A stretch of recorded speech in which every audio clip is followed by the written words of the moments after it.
పూర్వకాలంలో వృత్తులను బట్టి మనుషులందరినీ ఇలా 4 కులాలుగా విభజించారు. ఇందులో కండబలం ఉన్న రెండోవాడు, బుద్ధి బలం ఉన్న మొదటివాణ్ణి, ఆర్థిక బలం ఉన్న మూడోవాణ్ణి ఆశ్రయించి తను రాజయ్యాడు.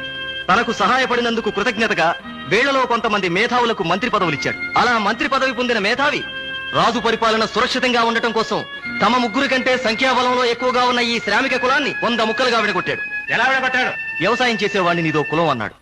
చెప్పులు కుట్టేవాడికో కులం పేరు పెట్టాడు. కుండలు చేసేవాడికో కులం, బట్టలు ఉతికేవాడికో కులం, ఇలా 100 ముక్కలుగా విడగొట్టాడు. అందులో కొందరిని అంటరాని వాళ్ళు అన్నాడు. అలా కుల పట్టింపులతో, వర్గ ద్వేషాలతో ఈ శ్రామిక కులం నిత్యం కొట్టుకు చస్తుంటే రాజు హాయిగా పరిపాలన సాగించాడు. రాజుల రోజులు గడిచిపోయాయి.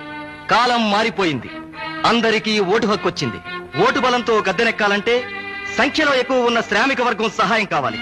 అందుకనే శ్రామికులందరికీ సమాన హక్కులు కల్పిస్తాం, నీచమైన కుల వ్యవస్థను రద్దు చేస్తాం, అంటరానితనాన్ని రూపుమాపుతాం అని వాగ్దానాలు చేసి ఓట్లు సంపాదించి గద్దెనెక్కారు. చేసిన వాగ్దానాలు చెల్లించలేకపోయారు. మళ్లీ ఓటు అవసరం వచ్చింది. వాగ్దానాలతో తమని నమ్మరని తెలుసుకున్న నాయకులు అసంతృప్తితో ఉన్న అట్టడుగు వర్గాన్ని సంతృప్తి పరచడానికి 4 మెతుకులు విసిరారు. దానికే ముచ్చటగా రిజర్వేషన్ అని పేరు పెట్టారు. ఇది రిజర్వేషన్ల రాజకీయం.